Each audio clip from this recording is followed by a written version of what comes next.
Olá, meus irmãos. É uma alegria estar com vocês novamente. Sintam-se todos abraçados e que possamos também nos sentir abraçados por Jesus, pela espiritualidade amiga, que estará conosco nesta palestra, que estará conosco nos nossos lares, onde nós estivermos, nos envolvendo, nos encorajando e nos ajudando a identificar para conseguirmos solucionar os desafios da nossa vida e ajudar os nossos irmãos de caminhada, tanto quanto seja possível, né? Assim como também nós somos muito ajudados sempre. Então, queridos, vamos passar a leitura da página. Antes, só um recadinho, né? De lembrar aqueles que desejarem de pegarem seu jarro com água ou copinho com água e colocar para que possa ser magnetizado pela espiritualidade, e a espiritualidade colocará a medicação e o estímulo que todos nós precisarmos ao longo do estudo da noite, tá bom? Então, agora vamos passar para a página, que é a lição 54 do livro Caminho, Verdade e Vida, pela psicografia de Chico Xavier e do nosso querido Emmanuel. Então, é a lição 54, a videira. Eu sou a videira verdadeira, e meu pai é o lavrador. Disse Jesus, está em João, capítulo 15, versículo 1. Deus é o Criador eterno, cujos desígnios permanecem insondáveis a nós outros. Pelo seu amor desvelado, criam-se todos os seres. Por sua sabedoria, movem-se os mundos no ilimitado. Pequena e obscura, a terra não pode perscrutar a grandeza divina. O Pai, entretanto, envolve-nos a todos nas vibrações de sua bondade gloriosa. Ele é a alma de tudo, a essência do universo. Permanecemos no campo terrestre de que ele é dono e supremo dispensador.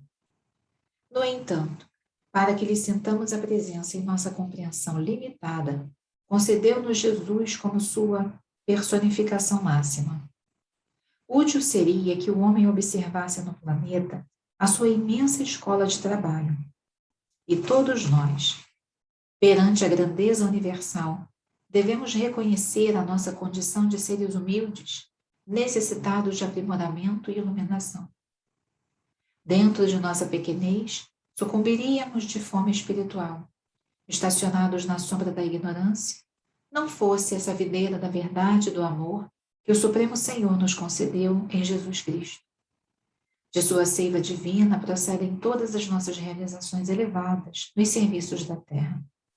Alimentados por essa fonte sublime, compete-nos reconhecer que sem o Cristo, as organizações do mundo se perderiam por falta de base. Nele encontramos o pão vivo das almas, e desde o princípio, o seu amor infinito no orbe terrestre é o fundamento divino de todas as verdades da vida. Que página bonita, não é, meus irmãos? E tem a aberta ao acaso, entre aspas, né? Sabemos que o acaso não existe, somos todos conduzidos e a espiritualidade conduz, né? Todos os estudos, todos os trabalhos. A página não foi escolhida por mim, foi aberta ao acaso, como costumamos fazer, né? E tem tudo a ver com o tema de hoje, que é Jesus e o Espiritismo. Então, meus irmãos, vamos iniciar a palestra, o estudo. Deixa eu compartilhar a tela com vocês.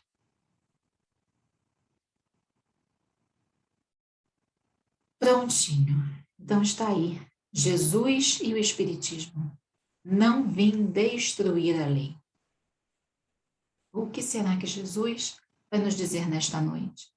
Nós trouxemos, então, acerca do cumprimento da lei, a que Jesus, por reiteradas vezes, disse, né, ao longo de sua passagem na Terra. Nós trouxemos o Cristo Consolador e o Espiritismo. Então, vamos ver na parte do Cristo Consolador o que Jesus, que está lá no capítulo 6, né, do Espiritismo, o que Jesus diz para nós sobre essa consolação. E ele é quem nos oferece. Ele é essa videira, né? Ele é essa videira. Como disse aqui na página, ele é a videira e Deus é o lavrador.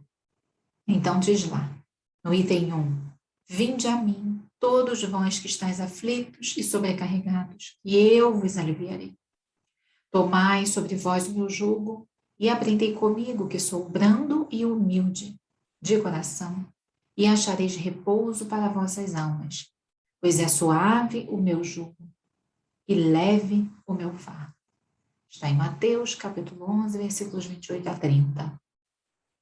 Então, aqui, Jesus vem dizendo para nós que nós não deixaremos de ter problemas, não deixaremos de ter tribulações, mas que com Ele, esse fardo e esse jugo são leves e suaves. E por quê?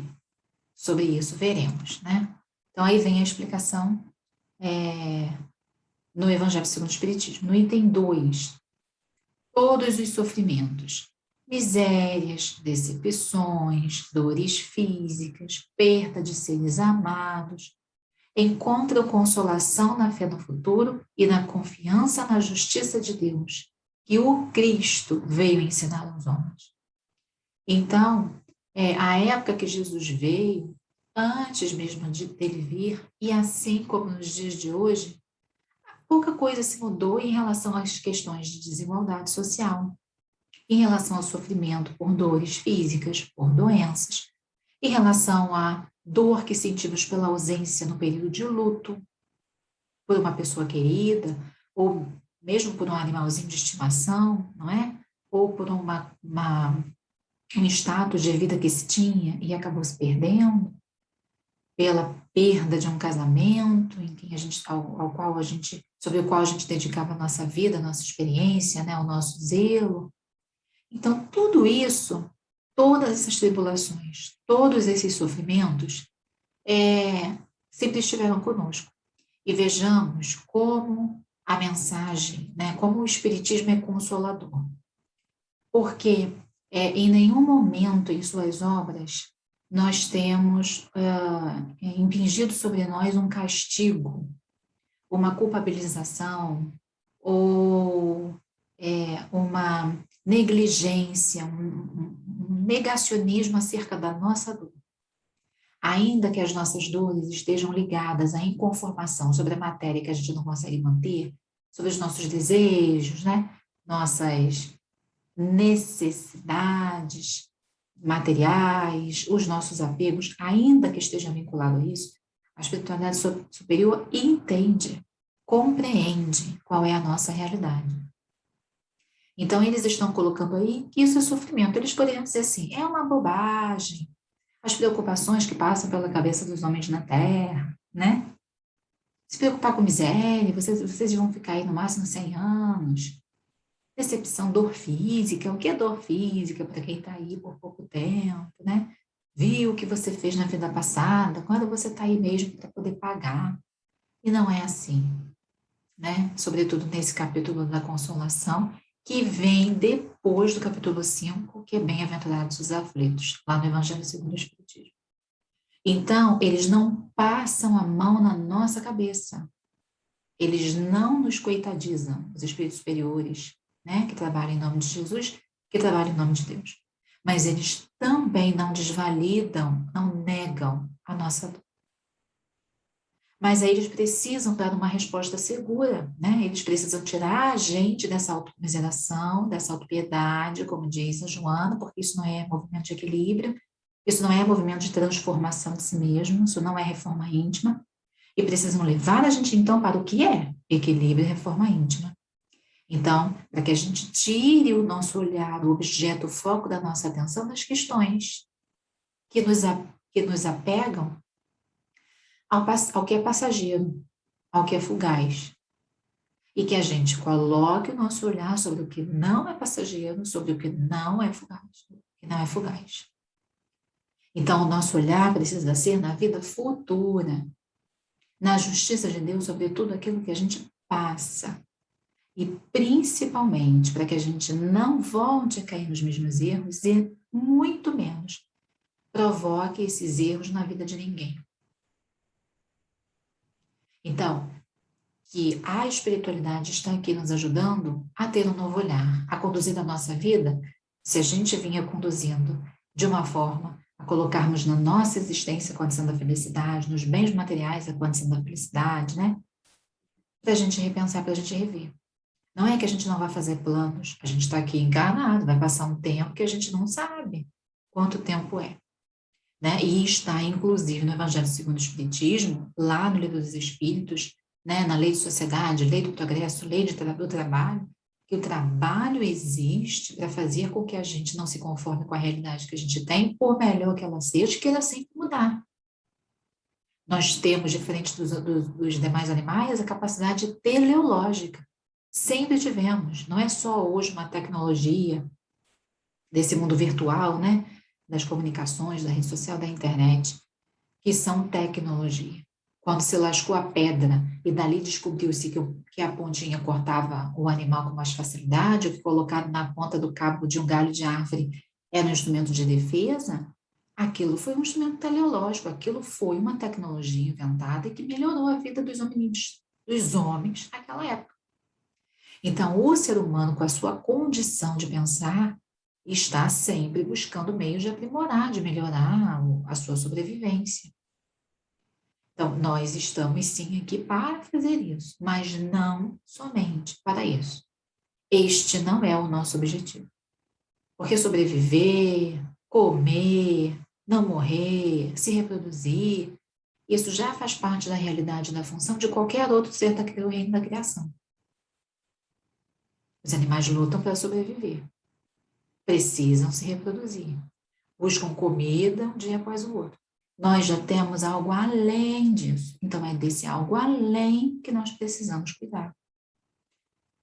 Não apenas das questões materiais, porque como diz aqui, eles continuam no segundo parágrafo, sobre aquelas pessoas que, ao contrário, né, nada espera após esta vida, ou que simplesmente duvida, as aflições caem com todo o seu peso e nenhuma esperança lhe mitiga, lhe diminui o amargor. Foi isso que levou Jesus a dizer: vinde a mim, todos vós que estáis fatigados, que eu vos aliviarei. Eu, né? Ele, Jesus.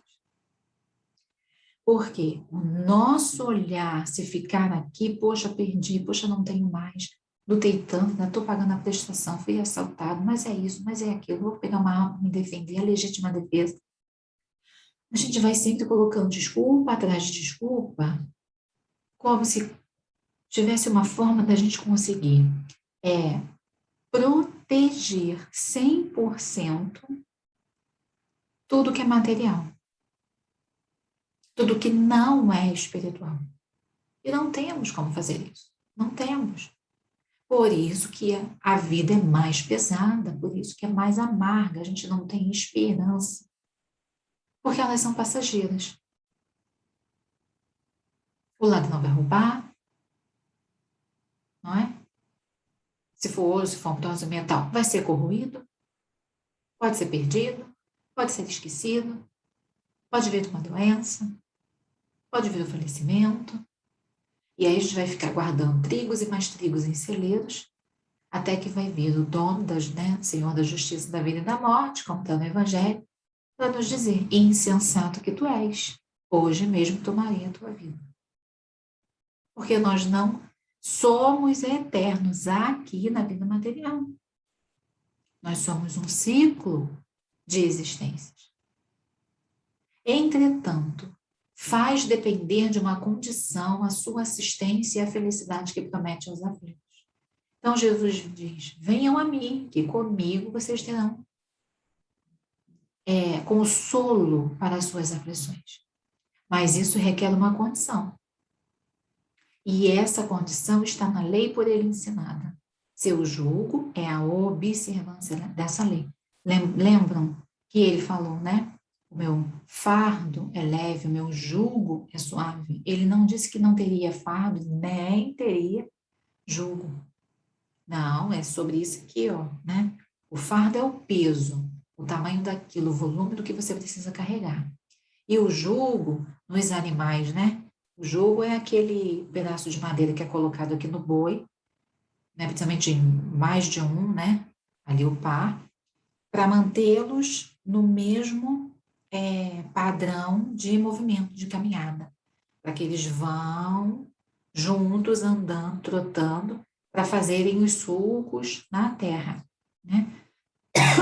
Perdão. Então, nós precisamos desse jugo. Ele está dizendo que nós precisamos desse jugo. De algo que nos limite. Opa, daqui, dali, não vai não, que não é bom. Mas é um fardo mais leve. É um jugo suave, não vai pesar nas costas, não vai machucar, não vai dar torcicolo, não vai afetar a coluna. Por quê? Porque é o cumprimento da lei. Que lei é essa, Patrícia? Esse jugo é leve e a lei é suave, pois que apenas impõe como dever o amor e a caridade.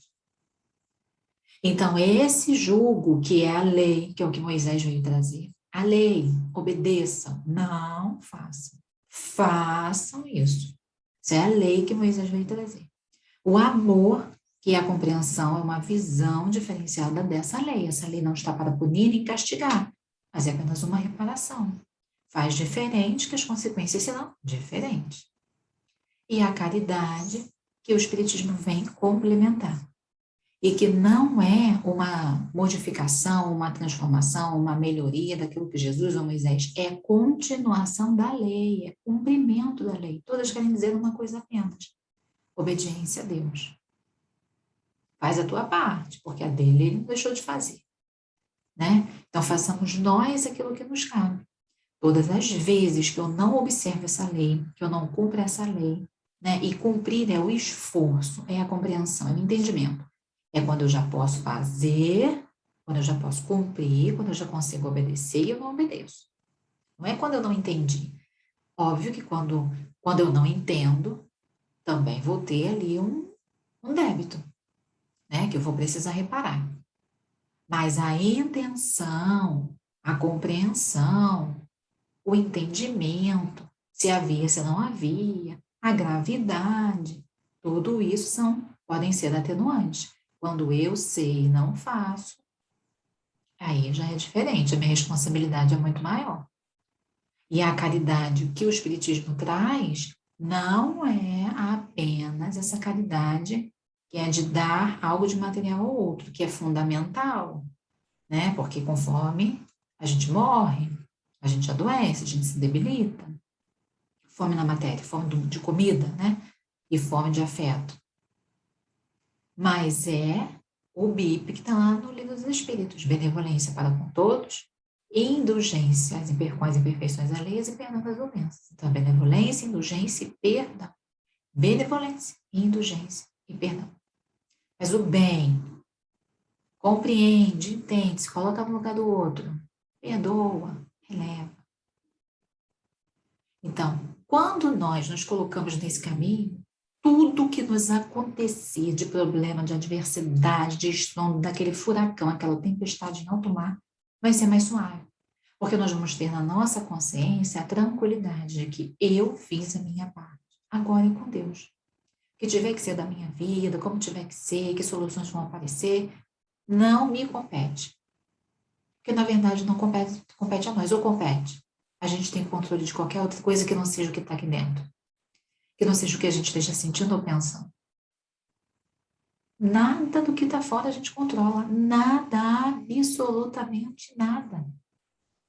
A gente só controla o que está dentro. E dentro relativo à alma, né? Porque eu não vou parar de respirar, vou começar a respirar. Nem isso eu controlo. É o relativo à alma, é o que eu penso, é o que eu sinto. É como eu me comporto. É como as coisas que chegam até mim conseguem me desestabilizar. Ou como que eu consigo me colocar segura emocionalmente o suficiente para que essas coisas não me desestabilizem. E da mesma forma, ter uma inteligência emocional e uma maturidade para também não desestabilizar ninguém. Então, esse é o entendimento do acolhimento. Como nele as nossas aflições são minoradas, são diminuídas. Em como que com ele sobreviver. No item sobre o Espiritismo, que é o item 3, se me amais, guardai os meus mandamentos. E eu, novamente, ele Jesus, eu rogarei a meu Pai, e ele vos enviará outro Consolador, a fim de que fique eternamente convosco. O Espírito de verdade, que o mundo não pode receber, porque o não vê e absolutamente não o conhece. Mas quanto a vós, conhecê-lo-eis, porque ficará convosco e estará em vós. Porém, o Consolador, que é o Santo Espírito, que meu Pai enviará em meu nome, vos ensinará todas as coisas e vos fará recordar tudo o que vos tenho dito. Está em João, capítulo 14, versículos 15 a 17, no capítulo 26, né? E também no capítulo 6, do Consolador prometido lá do Evangelho segundo o Espiritismo. Então, meus irmãos, quando Jesus diz aí esse trecho, se me amais, guardai os meus mandamentos, é uma condição de que ele quer ser querido, de que ele quer ser amado, de que ele quer ser idolatrado? Não, não. Ele já nos ama e não impõe condição para isso. Mas é no sentido de que vocês estão concordando com o que eu estou dizendo? Não estão, não estão? Vocês estão entendendo o que eu estou dizendo? Estão, não estão? Vocês estão aqui me seguindo, não estão? Então guardem os meus mandamentos, ou seja, façam aquilo que eu estou falando. Continuem. Eu vou embora, né? Vou preparar um lugar para vocês e vocês vão ficar aqui trabalhando. Eu vou rogar a Deus que vai enviar este Consolador, que vai estar eternamente convosco. Quando ele diz, porque o mundo não pode receber, não o conhece, mas nós o conheceremos, ele está falando uma perspectiva coletiva, mas que numa perspectiva individual a gente tem a condição de conhecer. Há aqueles que já tinham essa compreensão há mais de 2000 anos, e como não há retorno, né, como a gente não retroage, como não há involução, não se volta àquilo que se conquistou, né? Então, quem já tinha aquela compreensão há 2000 anos, hoje compreende muito mais. E se nós, ou aqueles que estavam ali, que ele diz, né, quanto a vós, esse vós, aquelas pessoas que estavam ali e que teriam essa condição de compreender, e mesmo hoje, nós que estamos lendo, concordando, somos também o vós a que ele se refere. Então, nós estamos entendendo? Estamos concordando? Estamos aceitando? Então, isso precisa causar uma transformação na nossa existência. A gente precisa colocar em prática. Não vai ser o mundo que vai fazer isso. Não vai ser quando o mundo estiver bom. Porque o mundo só vai estar bom, que é o coletivo, quando as individualidades em maior número estiverem. Então, primeiro, antes, vem o individual. E para que no indivíduo essa transformação de bem aconteça, uma decisão. Esse indivíduo precisa querer mudar. Ele precisa querer renunciar. Ele precisa querer se transformar. Mas como isso é difícil, é um processo lento, a natureza não dá saltos, é por isso que esse Espírito de verdade vai estar eternamente conosco, o tempo que se fizer necessário.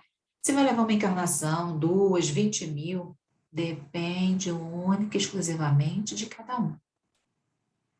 Única e exclusivamente de cada um. Então, vamos nos colocar nesse caminho de recebermos essa verdadeira consolação. E a consolação não é, ai, que página linda, é linda, essa página é linda. Mas eu coloco isso em prática, porque colocar em prática é o mais lindo. Porque quando eu coloco em prática, o meu entendimento sobre aquilo, o mundo modificou. Aí eu não vou dizer assim, poxa, mas esse mundo está perdido mesmo. Quanto mais desgraça eu vejo na televisão ou na internet, menos eu acredito no ser humano. Como se a maldade é que fosse o nosso modelo. E o nosso modelo é Jesus. E se o nosso modelo é Jesus, todos aqueles que fazem ou tentam fazer como ele diz, também são meu modelo. E não aqueles que não fazem. Porque o que eu tenho que guardar são os mandamentos de Jesus. Eu não tenho que guardar o mal do mundo. Então, larguemos o mal do mundo, soltemos, liberemos esse mal do mundo. Tudo que eu já fiz, tudo que eu já desejei de ruim, tudo que eu já pensei, já planejei, é passado. Vamos agora desejar e planejar o que for bom. Pede perdão, tem compreensão, tem indulgência, misericórdia. Busca não ter inveja, se esforça para conseguir compartilhar. E assim, paulatinamente, a gente vai crescendo. A união da lei de justiça mosaica, de amor de Jesus e caridade, que o Espiritismo vai nos relembrar. Está em Mateus, no capítulo 5, versículo 18. Naquele tempo, disse Jesus aos seus discípulos: Não penseis que vim abolir a lei e os profetas. Não vim para abolir, mas para dar-lhes pleno cumprimento. Em verdade eu vos digo, antes que o céu e a terra deixem de existir, nenhuma só letra ou vírgula serão tiradas da lei, sem que tudo se cumpra. Portanto, quem desobedecer a um só destes mandamentos, por menor que seja, e ensinar os outros a fazerem o mesmo, será considerado o menor no reino dos céus. Porém, quem o praticar e ensinar, será considerado grande no reino dos céus. Então, nos alerta Jesus que o mundo não passará, ou seja, não vai evoluir sem que se cumpra tudo. Então, para que evolua, a lei tem que ser cumprida. Qual é a lei? Que resume justiça, amor e caridade. Então, eu nas minhas funções, eu nos meus papéis sociais, em cada encarnação, são os meus esforços. O meu irmão, meu filho, meu parente, meu sobrinho, meu vizinho, também está fazendo os esforços dele. Com a compreensão que ele tem, com o conhecimento que chegou até ele. Então, se a gente olhar menos para as dificuldades, para os erros dos outros, e começarmos a treinar a nossa visão, porque isso é um treino, né, um exercício, é um processo, leva tempo, treinarmos a nossa visão para vermos o que de bom os outros já conseguem fazer. Ah, poxa vida, que beleza, né? Que beleza vai ser a convivência. Eu vou confiar mais no outro. Eu vou esperar mais coisas boas do outro. Eu vou me sentir também incentivado a fazer. Eu vou estimular e ser estimulado positivamente. Eu vou ter mais autoconfiança. Eu vou ajudar alguém a ter também. E assim nós vamos caminhando juntos. Por isso que veio tudo num processo, né? Tudo no processo, cada um na sua função. Imaginemos se Moisés não tivesse sido rígido, deixado as coisas correrem soltas depois que saiu todo mundo lá no período do Êxodo, saiu todo mundo do Egito. Ele, com a disciplina, cada um, porque não foram apenas os hebreus que saíram, mas os povos egípcios e outros que estavam ali. Cada um já quis, com a sua cultura, com o seu pensamento, fazer as coisas a seu modo, como a gente quer fazer até hoje.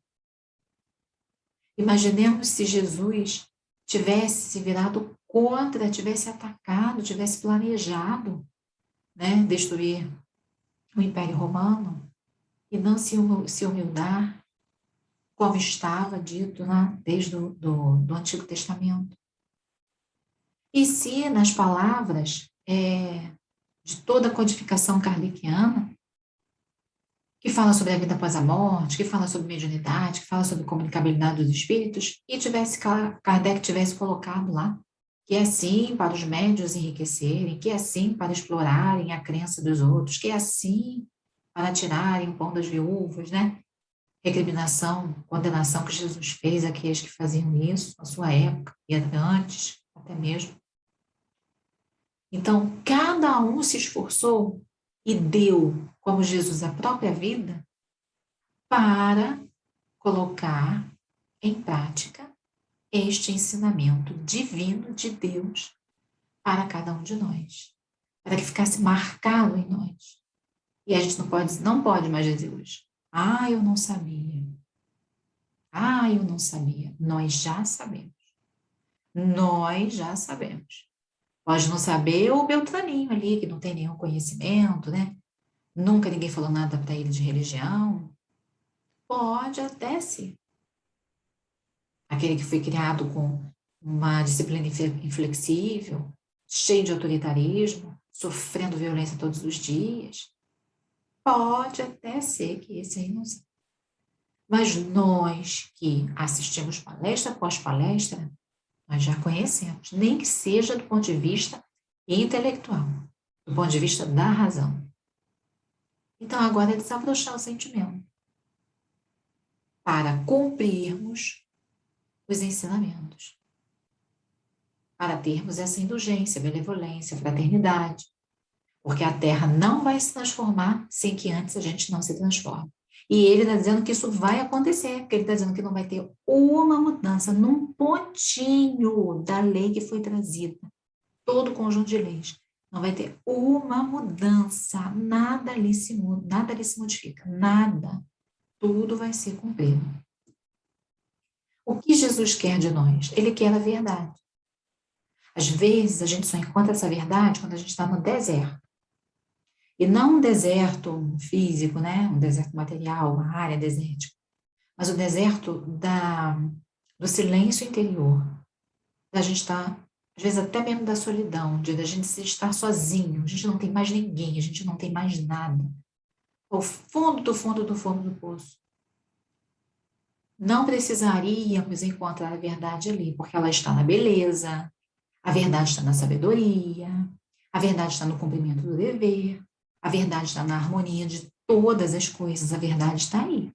Mas às vezes a gente não enxerga, porque a gente está tão bem e a gente não precisa de nada e nem de ninguém, muito menos de Deus, que a gente nem quer saber de verdade, a gente vai na ilusão. Então a gente precisa, que isso não é pelo amor, é pela dor, a gente precisa do deserto para encontrar essa verdade que está dentro de nós, para a gente renascer. E que seja assim. Quando a gente estiver lá, cara a cara com a nossa sombra, não creiamos, não acreditemos, não demos mais valor à sombra que está em nós, não. Vamos olhar para a nossa sombra, dos nossos erros, e a vamos acolher. Porque eu fiz aquilo, porque eu tomei aquela decisão, que eu pensei daquela forma, ou pensar, ou fazer, que eu não soube fazer de outra forma. Agora, sombra interna, eu vou fazer de outra forma. Agora eu vou receber toda a ajuda, eu vou confiar nessa ajuda, eu vou seguir na mão do Mestre Amigo Jesus, de toda a espiritualidade amiga, do conjunto de pessoas, né, que a gente precisa de rede, de apoio, a gente não faz nada sozinho, nem Jesus, né? Muito embora ele pudesse. Mas ele buscou no mínimo 12, e foi só multiplicando o trabalho, né? E o trabalhador. Eu vou me sustentar nessa grande rede de apoio e eu vou levantar, eu vou sair daqui, eu vou sair desse fundo de poço, eu vou sair desse deserto, mas eu vou sair mais forte. Eu vou sair mais capacitada, mais capacitado. E eu vou conseguir. Porque eu não fui feita, não fui feito para ficar nutrindo sombra. Eu fui feita e feito para a luz. Eu não tenho como apagar os equívocos do passado, mas eu vou reparar, eu vou me reconduzir. E com muita verdade, com muita verdade. Porque todos nós erramos. Nós não somos professores de ninguém. Na vida a gente só tem um, que é Jesus. Nós não somos. Quando nós alcançarmos a misericórdia plena para com os outros, aí já seremos espíritos puros. Aí poderemos, né? Mas agora, todos nós erramos, nós somos humanos. Então é a hora de gente se mobilizar à frente, buscar a verdade. Porque Jesus, o tempo inteiro, e tem várias passagens nas Escrituras que falam de Jesus, sem nomeá-lo, porque ele só se chama Jesus, Yoshua, quando ele nasce, né? Em Belém. Mas até então ele não tinha esse nome. Todas as passagens que falavam dele, os profetas eram eu sou. E mesmo ele, quando Jesus, usou isso para mostrar quem ele era. Como, por exemplo, João Batista, que está lá em João Evangelista, capítulo 1, versículo 27. Este é aquele que vem após mim, que é antes de mim, do qual eu não sou digno de desatar a correia da alparca. Não sou digno nem de tirar o chinelo. Este é quem? Jesus. É aquele que vem após mim, ou seja, ele, João Batista, iniciou o processo ali, né? De arregimentar, de chamar as pessoas à reflexão, de abrir os caminhos para Jesus, daquela tarefa. Mas ele é antes de mim. Jesus já é antes dele, antes de qualquer um de nós. Em Êxodo, disse Deus a Moisés, esse aí, eu sou o que sou. Disse mais, assim dirás aos filhos de Israel, eu sou, me enviou a vós outros.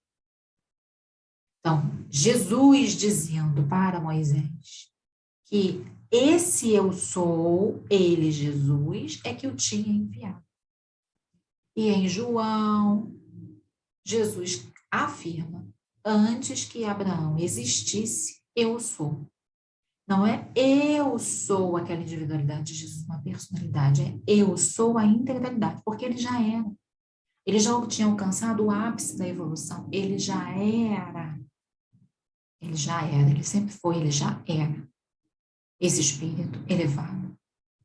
Então, ele não deixava de enfatizar o trabalho e a importância da complementaridade da questão de Abraão, que foi fiel à questão de trazer o pensamento sobre Deus único e passou para a sua descendência, e aí foi isso que chegou até nós, porque se eles não tivessem tido esse comprometimento, essa fidelidade, nós hoje teríamos isso tudo perdido. Então, isso ficou marcado nas nossas consciências, né? Ficou marcado nas nossas consciências. Então, Jesus dizendo, eu sou, antes que Abraão existisse, eu sou, ele já existiu.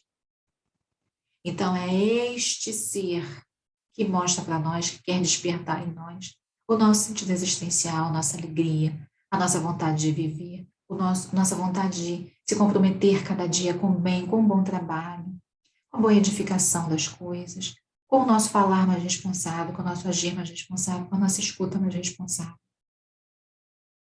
Mark Twain diz, os 2 dias mais importantes da sua vida são o dia em que você nasceu e o dia em que você descobre o porquê. Qual é o meu sentido de vida? Por que eu estou aqui? E o porquê eu estou aqui é, quais são as minhas habilidades, o que eu faço de bom, né? O que eu faço, o que eu falo que traz um sorriso no rosto das pessoas. Quando eu estou tristinha, né, numa bad, mais para lá do que para cá, o que eu busco para me alegrar? Onde eu consigo me arregimentar para refazer das minhas forças e prosseguir? E essas que são as ferramentas do nosso sentido existencial. Porque problemas e adversidades nós vamos ter todos os dias.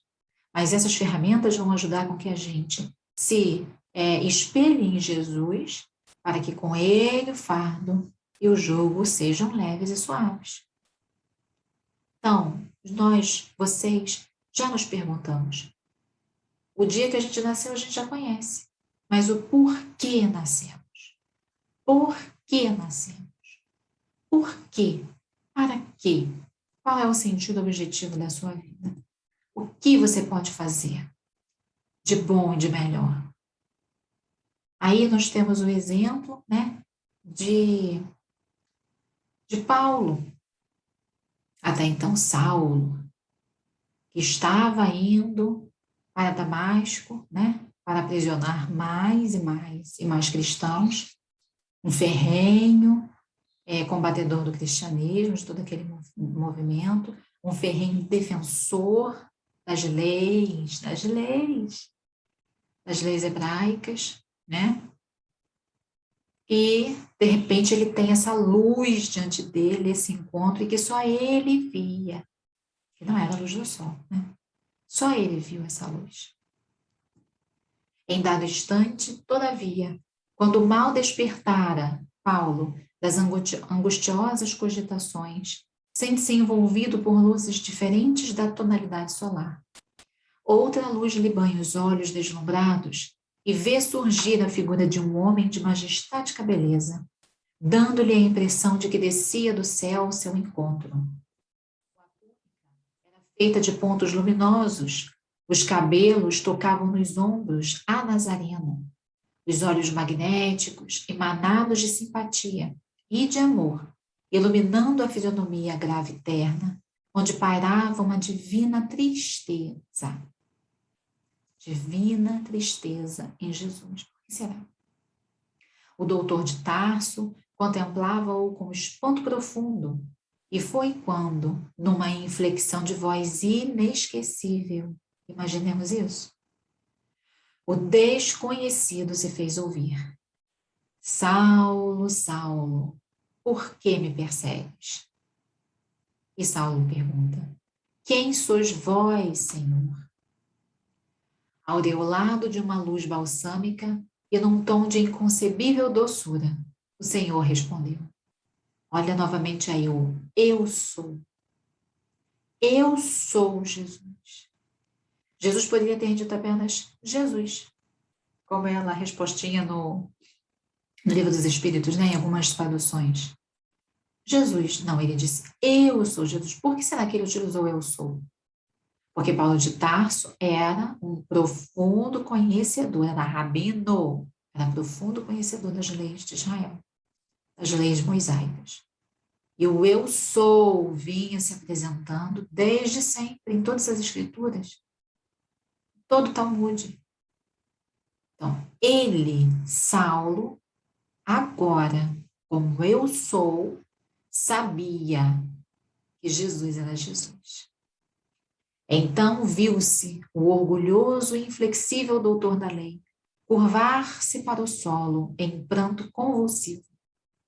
Dir-se-ia que o apaixonado rabino de Jerusalém fora ferido de morte, experimentando no momento a derrocada de todos os princípios que lhe conformaram o espírito e o nortearam até então na vida. Diante dos olhos tinha agora, e assim, aquele Cristo magnânimo e incompreendido. Os pregadores do caminho não estavam iludidos. A palavra de Estevão era a verdade pura. A crença de Abigail era a senda real. Aquele era o Messias. Então Paulo de Tarso diz, Senhor, o que queres que eu faça? E está no capítulo 10 do livro No Caminho de Damasco, psicografia de Chico Xavier, por Emmanuel. Então, meus irmãos, o que queres que eu faça, Senhor Jesus? O que nós, que já conhecemos alguma coisa, né, das leis mosaicas, que já conhecemos alguma coisa do Novo Testamento, que já conhecemos alguma coisa do Espiritismo, porque em verdade, como diz Sócrates, né, só sei que nada sei. O que nós estamos fazendo com esse pouco que a gente conhece, que já é mais do que suficiente, para transformarmos a nossa vida, para deixarmos que essa grande luz divina invada as nossas sombras interiores e a gente se modifique? Porque é com a nossa mudança, é a partir da nossa transformação moral que o mundo melhorará. Se eu não quero violência, que eu seja menos violento. Se eu não quero indiferente, que eu tenha coragem de olhar o outro e ajudar, socorrer, ouvir. Doar meu tempo. Se eu quero o mundo melhor, eu preciso ser melhor para o mundo. Ser melhor para o mundo não é botar uma cadeira no meu quintal e contemplar o movimento das nuvens no céu azul. Ser melhor para o mundo é ser melhor para as pessoas que moram nesse mundo. É ter um compromisso ecológico com o local onde eu moro. É não ser corrupto. É não adulterar.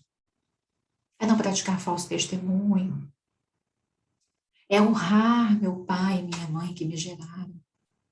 E ainda que eles tenham me abandonado, ainda que eu tenha sido criado pelas ruas, ainda que eu tenha sido criado numa instituição ou acolhido por uma família substituta ou adotada, honrar a esses novos que chegaram e me cuidaram e honrar os biológicos que ainda que que tenham me abandonado, fizeram isso por alguma razão. Que nós vemos no começo é justa, ainda que dou essa razão é justa. Então é honrar ao meu pai, à minha mãe, biológico e adotivo, se eu também tiver. É honrar a minha família, é honrar a ancestralidade. Jesus, o tempo inteiro, faz questão de reafirmar a lei, que ele está cumprindo a lei. Então, ele respeita o grande trabalho. Os missionários, os espíritos que vieram com a missão de falar no nome dele, de falar no nome de Deus, de causar uma transformação social naquelas criaturas que tinham comportamentos muito piores do que os de hoje em dia. Porque era uma grande maioria que não se chocava com nada. Tudo era permitido. Hoje ainda temos esses comportamentos, mas nós já conseguimos nos alertar. Gratidão aos representantes aí na figura de Moisés, gratidão a Kardec, aos representantes do Espiritismo na figura de Kardec, e gratidão ao nosso Mestre Jesus, que segura na nossa mão, dia após dia, e chama, vamos continuar a caminhada, vamos que a seara é longa, o trabalho não para. Gratidão a todos, os grandes e pequenos trabalhadores da humanidade, porque é assim que a gente vê o rosto de Deus em cada criatura, quando cada um se esforça para ser melhor a cada dia. Queridos irmãos, muito obrigada pela atenção, gratidão a vocês também, que Jesus abençoe os nossos lares, abençoe e encorajem, Encorajem as nossas tarefas, e vamos à prece final. Senhor Jesus, querido mestre, querido amigo, aqui estamos, Senhor, para lhe agradecer pela sua misericórdia, pelo seu amparo, pela sua luz, pela sua força, por não desistir de nós, por nos permitir aprender a cada dia, a cada instante, a cada reencarnação. Pedimos, Senhor, que envolva os irmãos que estão nos assistindo agora, que possam ser abraçados em suas necessidades, que possam ser consolados em suas dores, Jesus. Que a sua mão misericordiosa, que seu amor intercessor preencha o coração desses irmãos, equilibre as mentes, o emocional, o perispírito e o corpo físico, para que se sintam fortalecidos e encorajados a recomeçar, Jesus. Para que levantem da cama se estiverem adoecidos, desalentados, desanimados. Que a sua luz, que a sua grande luz preencha cada uma de nossas células. E que continuemos, Jesus, sem desistir dessa grande jornada para o bem. Gratidão, Senhor Jesus. Envolva esta querida casa espírita, cada trabalhador, cada tarefeiro, ao planeta Terra, cada criatura no mundo, a todos os governantes, a cada um de nós. Graças a Deus.